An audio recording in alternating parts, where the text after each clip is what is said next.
President Trump's crime crackdown sweeping the nation after deploying the National Guard to Washington, D.C. Now the White House plans to extend etc. Effort across 19 states, all with the goal of curbing crime and supporting immigration enforcement. We'll talk to Republican Congressman Pat Fallon in just a moment. Plus, an illegal alien accused of killing 3 people in a truck accident is due in court today. What he's facing as yet another illegal alien, Kilmer Garcia, was set free. And getting new details this morning on the raid of former National Security Advisor John Bolton's home and office. So what was the FBI looking for in WHY? Welcome to Fox News Live, everybody. I'm Kevin Cork in the nation's capital. We begin at the White House just across the road where the president wrapped up a fairly busy week. I think it is easy to say. Lucas Tomlinson joining us from the North Lawn. Reporter, good morning, Kevin. Over 2,000 National Guardsmen are this morning patrolling the streets of Washington, D.C. This comes as the D.C. police force, we know, is over 800 cops short. And those National Guardsmen coming from a number of states, part of President Trump's crackdown on crime here in the nation's capital. And yesterday in the White House the president says they could be going to other cities in the future. We're going to make our cities very, very safe. Chicago's a mess. You have an incompetent mayor, grossly incompetent. And we'll straighten that one out probably next. So I think Chicago will be our next and then we'll help with New York. Reporter, so Chicago and New York, Kevin. Now, for context. Last year the murder rate in D.C. was on par with Chicago at nearly 4 times higher than Los Angeles and nearly 6 times higher than New York. As you can see there. And you mentioned OFF, the top 1,700 National Guard members sent to 19 states, that's less than 100 per state. The White House says they'll be helping with clerical support and logistical tasks for processing illegal aliens at ICE facilities. Speaking of law enforcement, yesterday FBI agents raided the home of Trump's former National Security Advisor John Bolton outside Washington in his home in Montgomery County, Maryland. FBI agents were also seen in his office here in Washington carrying boxes of documents, likely searching for classified information.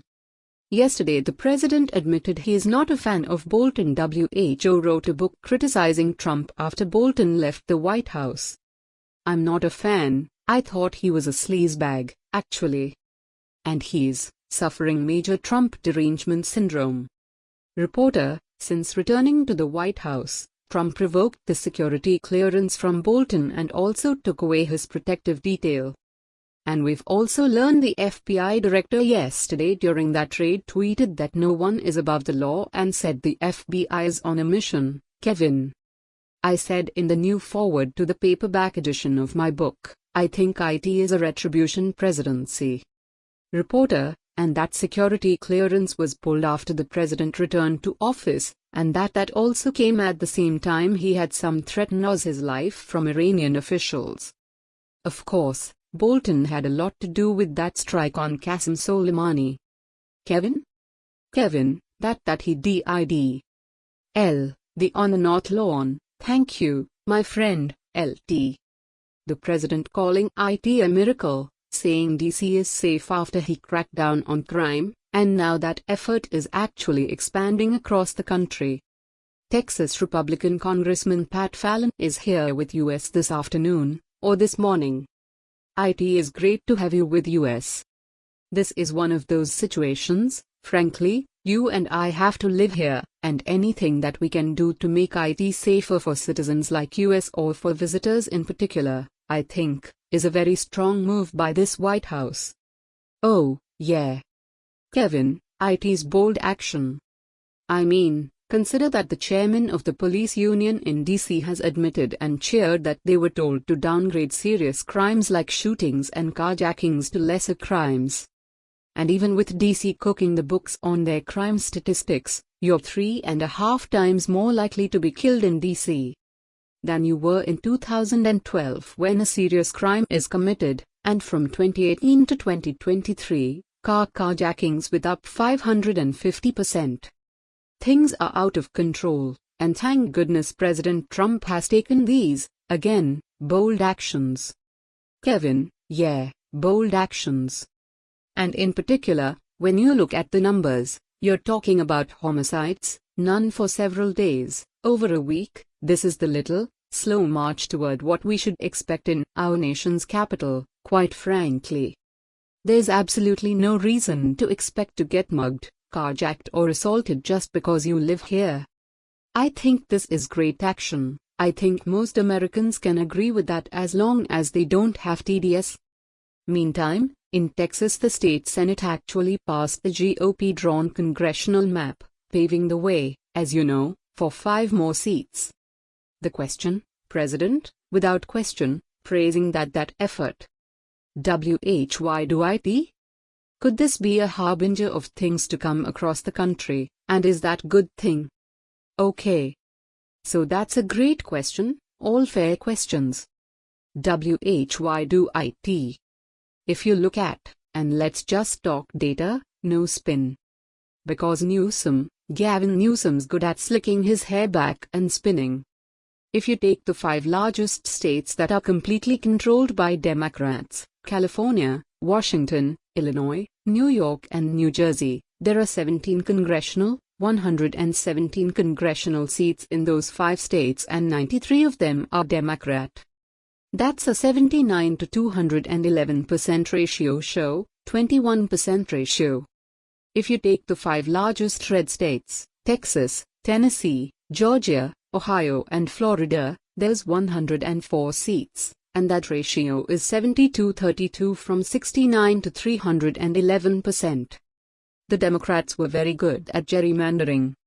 In fact, very effectively, because we have 5 million more votes, GOP candidates in 2024, and we almost lost the House. To say this is a threat in democracy is ludicrous and the absolute definition of hyperbole. Conservative, yeah. And I'm so glad you mentioned that, because if you really get down to brass tacks here, if all the GOP-led states decide to do just what Illinois and California have done, you could see a major swing in the balance of power here in the nation's capital, and a lot of people feel like you have to make this happen now, especially when you consider what's been happening previous elections. If this happens before the midterms, let me tell you, Katie, bar the door. The GOP could be in very good shape for the final 2 years of this term of President Trump. Finally, I want to ask you about the raid on former National Security Advisor John Bolton's home and office. The president said he had no prior knowledge of that raid, but you sit on the House Intel Committee and leadership there said, look, yeah, we were notified. So what seems to be the reason for the raid, and what, if anything, can we expect moving forward? Clearly, there's probable cause. So I want to explain to your viewers what IT is like when you're handed classified documents. IT is not as if they come into our office in the Rayburn building. We go into a SIF where this classified information is not supposed to leave. And sitting on the House Intel Committee, even if I want to take notes on what I read, the notes that I take stay in the SIF. So there is no reason in the world, unless you're the President of the United States, that has the authority to declassify that classified documentation is outside of a SIF. If John Bolton isn't in possession of classified documents, he's in the clear. But if he is, he's going to have to face justice just like everyone else. Conservative and Kevin, and there are a lot of people who feel there were unfortunate leaks coming out of the SIF in the last administration and maybe even before that. We're going to continue the investigations and keep an eye on IT from our perch at, of course, Fox. Thank you, my friend. Appreciate your time, Congressman. Have a good weekend. Thanks, Kev. God bless. Delaware Conservative, God bless you. With more on what's at stake for the former National Security Advisor, we want to welcome former federal prosecutor Andrew Chakosky. This is fraught with peril, especially if, again big if, if he has some documents in his possession that he ought not. I think whoever ordered this raid believed that there is very strong evidence. I think more than even just what the search warrant required, which is probable cause, that there was evidence of a crime inside that home.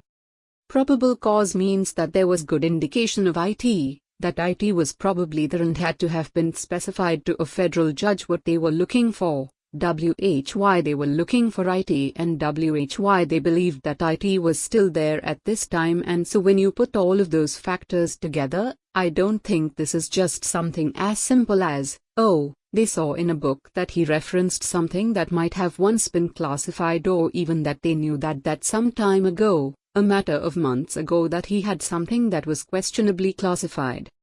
This signals to me that in the very recent past they knew that he had something that was classified or that was evidence of a crime, and they acted on that now and then were able to go in and justify that to the district judge. Kevin, this is the real question I think many people will ask. Okay, let's say he had something. What, if anything, will ever happen to the big insiders here in Washington? We hear these stories all the time. If you're GOP affiliated or a friend of the president, chances are you're going to perp walk. They'll come to your house at 0600. Will anything happen here, do you think, or is this, again, a situation where a lot of saber rattling but not much to finish with? Well, I think that there's a risk with any executive presidency using lawfare to a political advantage. And I hope that the Trump administration, and I trust that the Trump administration, are going to enforce the law fairly and as it needs to be enforced without engaging in specific lawfare using the standards perhaps even that the Democrats set in raiding homes. But I think, raiding homes. I think what we're going to see in the John Bolton case is this isn't a close call. This wasn't something that they went in with just a little bit of evidence. I trust that the Trump administration, after seeing what happened during the raids on Mar-a-Lago and so much more, that there is something very, very solid here, that they went many to get this evidence because there was an urgent risk here and real evidence of a crime. This isn't just a matter of something where they're pushing back so that they can try to get even. I think that, and the law requires them to have had real evidence of a crime either ongoing or having been complete with the evidence there. Kevin, well, this is going to pick for a very, very interesting case. And unfortunately for John Bolton, a man who has served his country in a variety of roles, this could really turn out to be very, very painful for him, especially if, again big if, he's in possession of materials that he ought